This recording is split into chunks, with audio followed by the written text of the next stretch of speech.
मेरे प्यारे बच्चों, कैसे हो आप लोग? बच्चों, आज हम लोग एक ऐसे टॉपिक के बारे में डिस्कस करेंगे जो 11th में 12th में कई जगहों पे कई मैथमेटिक्स के कॉन्सेप्ट में या चैप्टर्स में हम इसका यूज करते हैं। ठीक है, पार्शियल फ्रैक्शन डिकम्पोजिशन। आज से करीब 8-10 साल पहले ये सिलेबस में हुआ भी करता था। आईसीएसई बोर्ड के आईएससी बोर्ड के सिलेबस में होता था। उसमें 11th क्लास में हम लोग पार्शियल फ्रैक्शन पढ़ते थे, लेकिन अब सिलेबस में वहां पे भी नहीं है और अपने सीबीएसई के सिलेबस में भी नहीं है। लेकिन इसका यूज कई जगह है। पार्शियल फ्रैक्शन डिकम्पोजिशन मतलब कि ये जो चैप्टर है इसका नाम है पार्शियल फ्रैक्शन डिकम्पोजिशन। डिकम्पोजिशन का मतलब समझ में आ रहा है? ब्रेक करना है। फ्रैक्शन मतलब किसी फ्रैक्शन को डिकम्पोज करेंगे। पार्शियल पार्शियल का मतलब अपने पास क्या है कि कोई फ्रैक्शन गिवन होगा और उस फ्रैक्शन को हम लोग और छोटे छोटे फ्रैक्शंस में या सिंपल से फ्रैक्शंस में डिकम्पोज करेंगे। जैसे कि मैंने अगर लिखा है 3x + 2 अपॉन x² - 5x + 6, ये लिखा है। मेरे पास ये एक रैशनल एक्सप्रेशन है। ठीक है, ये एक रैशनल फंक्शन इसको कह सकते हैं। रैशनल फंक्शन क्या होता है? ऊपर भी पॉलिनोमियल हो, नीचे भी पॉलिनोमियल हो, तो ऐसे फंक्शन को हम लोग रैशनल फंक्शन कहते हैं। ठीक है, रैशनल फ्रैक्शन कहते हैं। सॉरी, अब इस फ्रैक्शन को हमें दो या दो से ज्यादा फ्रैक्शंस में अलग अलग अगर डिकम्पोज हो सकता है तो हमें इसको डिकम्पोज करना है। ठीक है, तो इस प्रोसेस को हम लोग पार्शियल फ्रैक्शन डिकम्पोजिशन कहते हैं। ठीक है, तो ये क्या है? Process of decomposing a rational fraction into two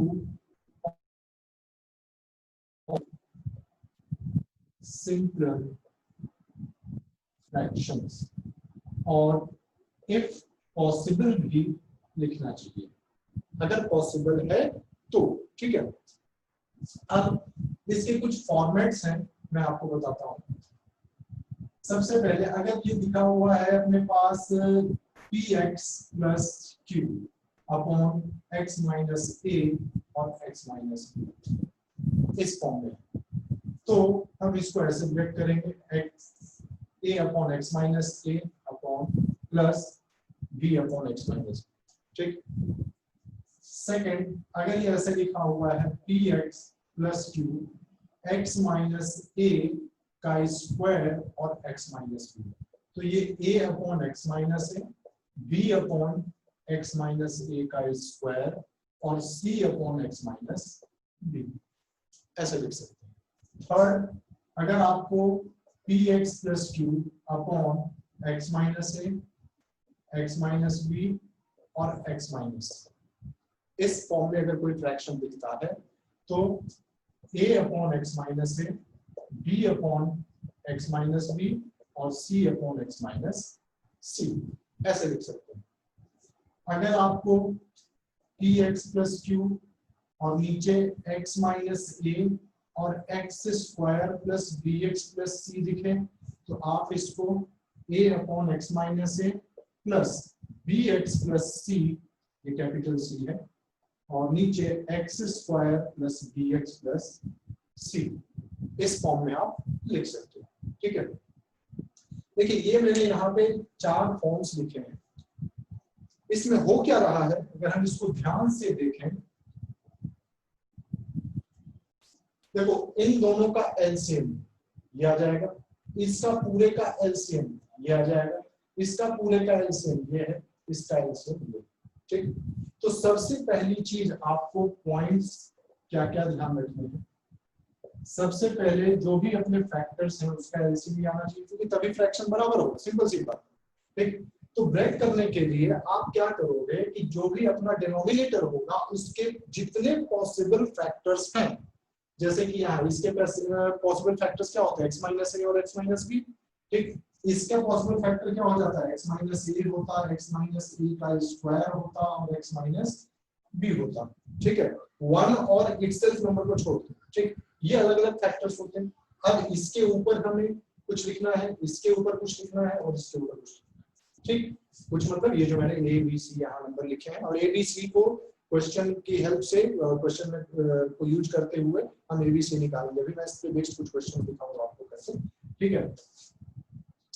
अब दूसरी चीज आपको ये ध्यान रखनी है कि जैसे यहाँ पे नीचे ये x माइनस ए है, तो ऊपर मैंने कैपिटल ए मतलब एक कांस्टेंट लिखा है। कैपिटल ए बी सी जो है ये सब कांस्टेंट्स होंगे, ठीक। यहाँ x माइनस बी था ऊपर कांस्टेंट, बाकी सब जगह पे कांस्टेंट। यहाँ देखो क्या हो रहा है, x square plus b x plus c लिखा है हमने, तो ऊपर बी एक्स प्लस सी मतलब कि ऊपर एक लीनियर पॉलिनोमियल। और हाँ ये ध्यान रहे कि ये जो है वो मतलब कि नॉन फैक्टराइजेबल हो, मतलब इसका फैक्टराइजेशन नहीं कर सकते। मतलब ये अगर नीचे क्वाड्रेटिक पॉलिनोमियल है तो ऊपर हमारे पास लीनियर आना चाहिए, अगर नीचे लीनियर है तो ऊपर कांस्टेंट आना चाहिए। अब और देखिए अगर नीचे क्यूबिक है और वो फैक्टराइज नहीं हो पा रहा है तो आपको ऊपर में क्वाड्रेटिक रखना है, मतलब उससे एक कम की डिग्री रखनी है, ठीक है। फिर से मैं बता रहा हूँ, ये लीनियर था ऊपर कांस्टेंट, लीनियर था ऊपर कांस्टेंट, देखिए लीनियर था ऊपर कांस्टेंट। इस चीज को देखिए ध्यान से, इसका जो फैक्टर था ये है तो क्वाड्रेटिक लेकिन ये फैक्टराइज हो चुका है, ठीक है। तो ये x माइनस ए का अगर स्क्वायर रहेगा तो ऊपर आपको यही लिखना है, कांस्टेंट लिखना है, ठीक। इस केस में क्या है, नीचे अपना x square plus b x plus c जो है ये फैक्टराइज नहीं हो रहा है, ये क्वाड्रेटिक पॉलिनोमियल ही रहेगा, तो हमें ऊपर वाले पार्ट में क्या लेना है, लीनियर लेना है, ठीक। अब मैं कुछ क्वेश्चंस करवाता हूं जिसकी हेल्प से हम ए बी और सी फाइंड करेंगे, ठीक। हाँ सेकंड पॉइंट आपको क्या देखना था, degree of numerator should +1 should be equal to the degree of denominator, ठीक है। न्यूमरेटर की डिग्री जो है वो डिनोमिनेटर की डिग्री से एक कम होनी चाहिए, मतलब न्यूमरेटर की डिग्री जैसे इसकी डिग्री 1 है, इसकी डिग्री 2 है, तो 1 + 1 = डिग्री ऑफ डिनोमिनेटर, ठीक है, ये आएगा। अब हम लोग इस पे बेस्ड कुछ क्वेश्चंस करते हैं ताकि ये इजीली हमारे समझ में आ जाए। जैसे कि देखिए फर्स्ट क्वेश्चन है 3x + 2 / x - 2 और x - 3। हमें इसको पार्शियल फ्रैक्शन मतलब एक से ज्यादा फ्रैक्शंस में लिखेंगे। कैसे लिखेंगे, a / x - 2 + b / x - 3। क्यों लिखेंगे, क्योंकि देखिए इसके फैक्टर्स लीनियर है तो ऊपर कांस्टेंट है, ठीक। अब जब हम इसको सिंपलीफाई करें तो a × x - 3 + b × x - 2 और ये 3x + 2 होगा x - 2 × x - 3, ठीक है। इस स्टेप तक हम पहुंचेंगे। अब देखो यहां से a और b फाइंड करने के अपने पास दो तरीके हैं, ठीक है। यहां से एक रिजल्ट निकलेगा कि 3x + 2 जो है वो a × x - 3 + b × x - 2 के बराबर होगा, ठीक। अब इस स्टेज तक आने के बाद अपने पास दो रास्ते हैं ए और बी फाइंड करने। एक रास्ता थोड़ा सा मुश्किल है, थोड़ा सा लेंथी, कैलकुलेशन उसमें ज्यादा है, और एक रास्ता जो है उसके कंपैरिजन में थोड़ा सा आसान है और उसमें कैलकुलेशन कम है, ठीक। तो पहले मैं आप लोगों को मेथड 1 बताता हूं जो थोड़ा लंबा रास्ता है, ठीक। देखो LHS और RHS दोनों बराबर हैं आपस में, ठीक। तो बराबर है तो इसका मतलब कि 3x + 2 ax - 3a + bx - 2b के बराबर होगा, यानी कि 3x + 2 x × a + b plus -3a - 2b इसके बराबर होगा, ठीक। मैंने किया क्या, x के कोफिशिएंट को एक साथ कलेक्ट कर लिया और कांस्टेंट टर्म को एक साथ कलेक्ट कर। अब देखिए क्योंकि left hand side right hand side के बराबर है तो इसका मतलब क्या होगा कि लेफ्ट साइड में x का जो कोफिशिएंट है राइट साइड में भी x के कोफिशिएंट के बराबर होगा और जो कांस्टेंट है वो भी आपस में बराबर होंगे। तो हम क्या करते हैं, यहां से comparing the coefficients and constant term. देखो कोफिशिएंट को यानी कि a + b जो है वो 3 के बराबर होना चाहिए, ठीक है, और -3a - 2b 2 के बराबर होना चाहिए। अब a और b दो अननोन थे अपने पास, दो अननोन थे और दो इक्वेशन है, तो इनको साइमल्टेनियसली सॉल्व करके हम ए और बी की वैल्यू फाइंड कर सकते हैं। ठीक है, तो मैं ऊपर वाले को 3 से मल्टीप्लाई कर देता हूं, तो 3a plus 3b equal to 9 minus 3a minus 2b equal to 2 add कर दिया, तो b इज इक्वल टू क्या आ गया 11। ठीक है, 3a प्लस तो 3 माइनस 2b और 9 प्लस 2 11, तो b इक्वल टू क्या मिल चुका है हमें 11 मिल चुका है। तो a कितना आ जाएगा, a आ जाएगा -8। तो यानी कि अपना जो ये फ्रैक्शन है ये क्या रिजल्ट आएगा, a कितना था तो -8 upon x minus 2 plus b कितना था 11, तो 11 अपॉन x माइनस 3, ये रिजल्ट आ गया। ठीक है, अब मेथड 2 देखते हैं। देखिए मेथड 2 में क्या है, 3x प्लस 2 जो है a इंटू एक्स माइनस 3 और plus b into x minus 2 के बराबर है। मैं इसको फिर से लिख लेता हूँ, 3x plus 2 is equal to a into x minus 3 plus b into x minus. ठीक, अगर मैं दोनों तरफ x इक्वल टू 3 रख दूं, अगर ये दोनों इक्वल है मतलब ये आइडेंटिटी की तरह है, तो मैं x इक्वल टू 3 अगर रखता हूँ लेफ्ट हैंड साइड में और राइट हैंड साइड में, तो दोनों बराबर आना चाहिए। अब मैं 3 क्यों रख रहा हूँ, देखो 3 रखने से होगा क्या, ये पार्ट 0 हो जाएगा, डायरेक्ट आपको भी मिल जाएगा। उसी तरीके से एक बार x इक्वल टू 2 रख दोगे आप, तो ये 0 हो जाएगा और a मिल जाएगा। समझ गए? तो हमें क्या करते हैं, जैसे जो भी ये x माइनस 3 है, तो जो इसको 0 बना रहा होगा 3 जब 0 बनाएगा, जो इसका रूट होगा, जो इसका 0 होगा, वो वैल्यू पुट कर दो और इक्वेशन आपको वैल्यू आपको मिल जाएगी। तो पुट x इक्वल टू 3, तो 3 रखेंगे तो ये कितना आ जाएगा, 3 इंटू 3 9 प्लस 2 11, ये 0 प्लस b 3 माइनस 2, तो यहाँ से देखिए b इक्वल टू आपको 11 मिल चुका है। अब x इक्वल टू 2 रख दीजिए, 2 जब आप रखोगे तो 3 इंटू 2 6 प्लस 2 8 और ये a इंटू -1 प्लस 0, तो b इक्वल टू क्या मिल गया -8। पहले भी हमारे पास, सॉरी ये a है, पहले भी अपने पास यही वैल्यू थी, a इक्वल टू -8 और b equal to 11।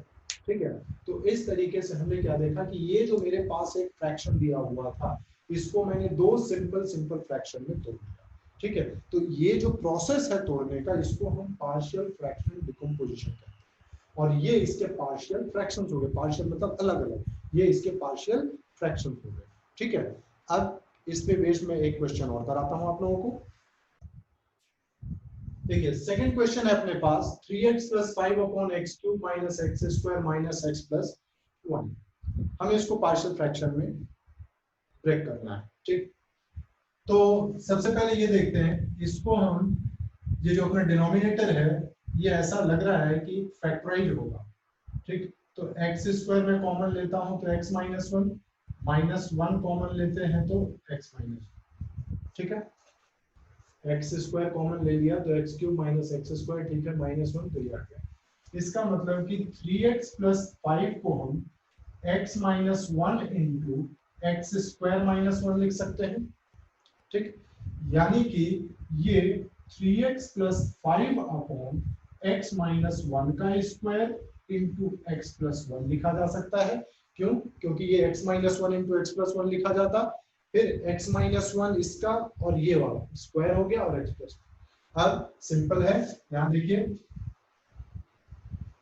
3x plus 5 upon x minus 1 का स्क्वायर इंटू एक्स प्लस 1, ये a upon x minus 1 plus b upon x minus 1 का स्क्वायर और c अपॉन एक्स प्लस 1, ऐसे लिखा जाएगा।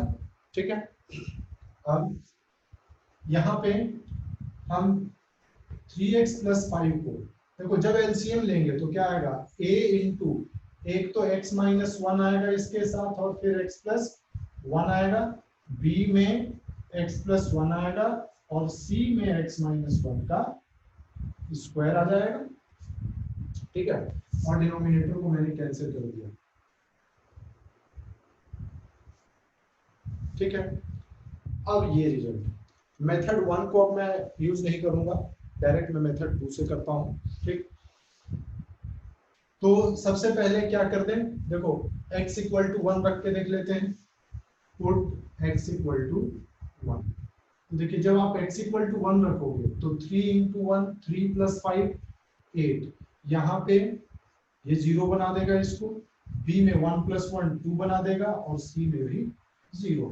तो यहाँ से b इक्वल टू हमें मिल गया 4।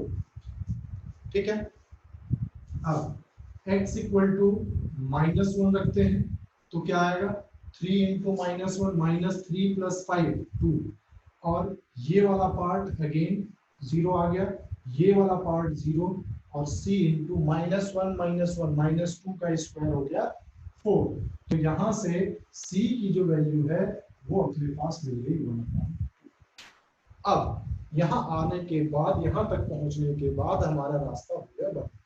अब x की ऐसी कौन सी वैल्यू रखें जिससे दो टर्म तो 0 हो और एक नॉन जीरो आ जाए, तो ऐसा कुछ नहीं दिख रहा है। तो अब यहाँ के बाद हम वापस अपना कोफिशिएंट कंपेयर करने का काम कर सकते हैं। ठीक है, तो जैसे कि एक काम कर लेते हैं, कंपेयरिंग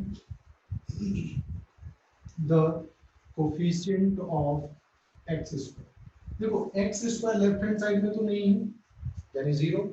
अब राइट हैंड साइड में एक्स स्क्वायर कहाँ कहाँ आएगा, तो देखो जब भी आप ऐसे क्वेश्चन करते हो तो आपको पूरा ये मल्टीप्लाई करने की जरूरत नहीं है। ठीक, इस अभी 12th क्लास में हम लोग इंटीग्रेशन के अंदर इसको कई जगह पे यूज करेंगे, तो वहां पे इसको बार बार मल्टीप्लाई करने की जरूरत नहीं है।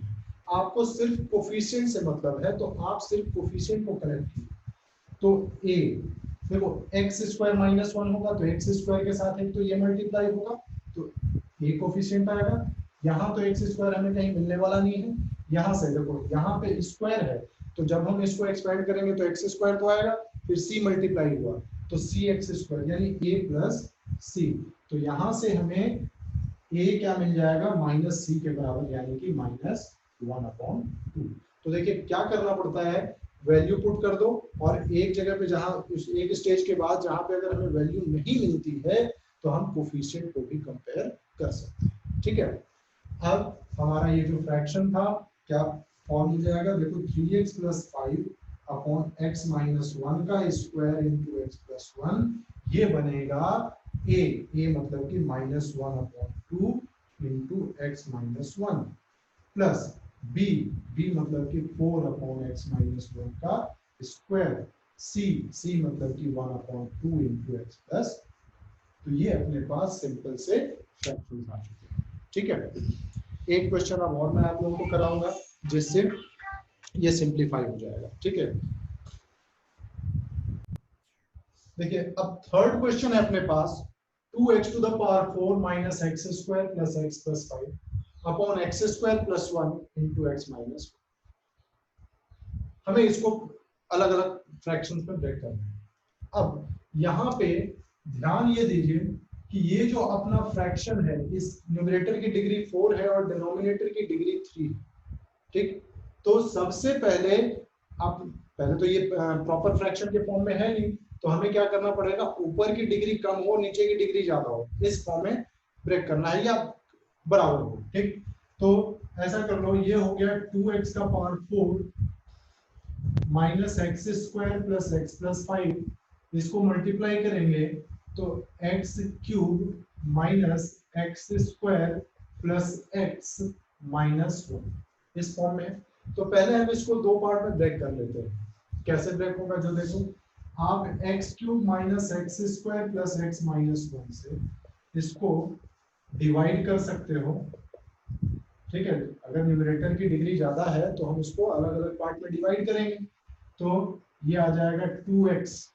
ठीक, तो 2x⁴ -2x³ + 2x² - 2x plus minus plus minus cancel, तो 2x³ ये आ जाएगा, फिर -3x² + 3x + 5। ठीक है, अब कितने से मल्टीप्लाई करें, +2 से, तो 2x³ - 2x² + 2x - 2 plus minus plus minus, तो ये आ गया -x² - x² + x + 7। तो यानी कि अपने पास ये जो रिजल्ट है इसको हम ऐसे लिख सकते हैं 2x + 2 into x cube minus x square plus x minus 1 plus, देखिए डिविडेंड इक्वल टू क्या लिखा जाएगा, डिवाइजर इनटू कोशंट, तो divisor into quotient plus remainder, तो minus x square plus x plus 7। ये अपना देखिए ये रिजल्ट जो है ये क्या आ जाएगा 2x का power 4 minus x square plus x plus 5 के बराबर। ठीक, अब इसको हमें अभी हमने क्या किया, सिर्फ इसको ब्रेक किया है। ठीक, यानी कि अब ये वाला जो पार्ट है ये डिवाइड किससे हो रहा था, इससे, यानी कि ये x square plus 1 into x minus 1 से, यानी कि ये पूरा part x square plus 1 into x minus 1 से डिवाइड होगा। तो सिंप्लीफाई होने के बाद देखिए क्या आएगा, 2x का power 4 minus x square plus x plus 5 upon x square plus 1 into x minus 1। ठीक, ये वाला पार्ट मैंने इधर लिखा है। देखिए अब क्या होगा, जैसे ये पार्ट हमने लिखा, जब हम इसको टर्म वाइज डिवाइड करेंगे तो ये पार्ट तो इससे कैंसिल हो जाएगा, बचेगा यहाँ 2x + 2 प्लस फिर ये minus x square plus x plus 7 और x square plus 1 into x minus 1, ये चीज बच जाएगी। अब हमें जो पार्शियल फ्रैक्शन जो हमने पढ़ा है उसको, वो कॉन्सेप्ट हमें यहाँ पे अप्लाई करना है, इसको अब पार्शियली हमें ब्रेक करना है। ठीक है, यानी कि ये क्या आ जाएगा, ये पार्ट अपना ऐसे लिखा जाएगा 2x + 2 plus minus of x square plus x plus 7 upon x square plus 1 into x minus 1। ठीक, देखिए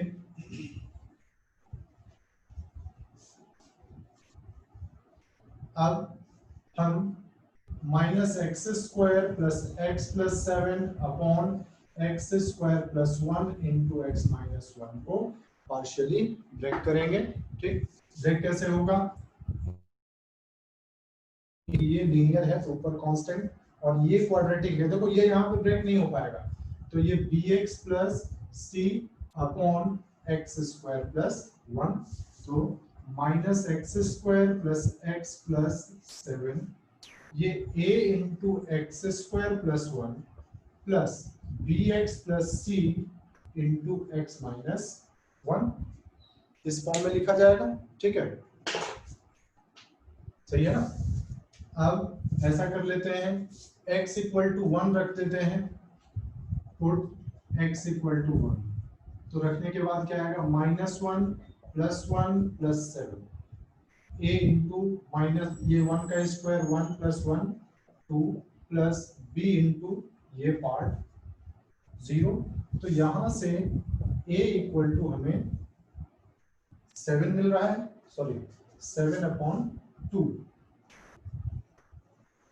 a = क्या मिल गया, 7/2 मिल गया है। ठीक, अब हमारा वापस वही मेथड 1 वाला कॉन्सेप्ट, हम क्या कर देते हैं, एक बार x के कोफिशिएंट को कंपेयर कर लेते हैं, क्योंकि अब अपने पास हम x के अलावा कोई दूसरी वैल्यू नहीं रख सकते, 1 के अलावा दूसरी कोई वैल्यू नहीं रख सकते, तो एक बार x स्क्वायर के कोफिशिएंट को या x को या कांस्टेंट को, किसी भी दो कोफिशिएंट को कंपेयर करके b और c निकाला जा सकता है। अब a की वैल्यू हमें 7/2 मिल चुकी है। अब देखते हैं, देखिए अब हम लोगों ने comparing the coefficients of x square, देखो एक्स स्क्वायर के कोफिशिएंट को कंपेयर कर दिया, लेफ्ट हैंड साइड में एक्स स्क्वायर का कोफिशिएंट क्या है, -1, राइट हैंड साइड में एक्स स्क्वायर कहां से आ सकता है, यहां से, तो a, फिर bx² आएगा तो प्लस b, तो यहां से a + b = -1 मिल गया हमें, तो b = क्या लिखेंगे हम, -1 - a। ठीक है, तो -1 - 7/2, तो ये आ गया -9/2, तो देखिए b हमें मिल गया -9/2। अब c चाहिए, तो उसी तरीके से किसी एक के कोफिशिएंट को और कंपेयर कर देते हैं, तो मैं कंपेयरिंग द कांस्टेंट टर्म को कंपेयर करता हूं। तो देखिए constant term left hand side में तो 7 है, राइट हैंड साइड में यहां से आएगा प्लस a, ठीक। फिर bx, यहाँ x स्क्वायर आएगा, यहाँ x आएगा, नहीं मिलेगा, यहाँ cx आएगा माइनस c, तो a माइनस c मिल चुका है हमें, ठीक है। तो यहाँ से c इक्वल टू क्या होगा, c आ गया a माइनस 7 यानी 7/2 माइनस 7, तो ये माइनस ऑफ 7/2, तो c हमें मिल गया -7/2, ठीक है। तो यानी कि ये जो हमारा फ्रैक्शन था ये क्या बनेगा, 2x का पावर 4 प्लस सॉरी माइनस है minus x square plus x plus 7 upon x square plus 1 into x minus 1 that is equal to 2x plus 2, ठीक है। ये 2x प्लस 2 और इसको हमने इसमें ब्रेक कर लिया था a अपॉन एक्स माइनस 1 यानी कि 7/2 into x minus 1 plus bx plus c यानी कि -9/2x प्लस c यानी कि -7/2, तो इसको ऐसे लिख लेते हैं -9x और ये 2 और नीचे x स्क्वायर प्लस 1। तो ये अपना फ्रैक्शन जो है ये 3 सिंपल फ्रैक्शंस में ब्रेक हो चुके हैं, ठीक। तो हम लोगों ने क्या देखा कि कोई भी एक फ्रैक्शन को हम लोग 2 या 2 से ज्यादा फ्रैक्शंस में ब्रेक कर सकते हैं, ठीक है। अब ये कॉन्सेप्ट 12th क्लास में इंडेफिनिट इंटीग्रल के अंदर काफी ज्यादा यूज होता है, ठीक है, और उसी को पॉइंट में रखते हुए ही मैंने ये टॉपिक करवाया, ठीक है। अब इस टॉपिक को आप लोग अच्छी तरीके से बार बार रिवाइज कर लो और इस पे बेस्ड जो इंटीग्रेशन के क्वेश्चंस हैं वो भी मैं अगले लेक्चर में करवाऊंगा आप लोगों को, ठीक है। Till then bye bye, take care, thank you.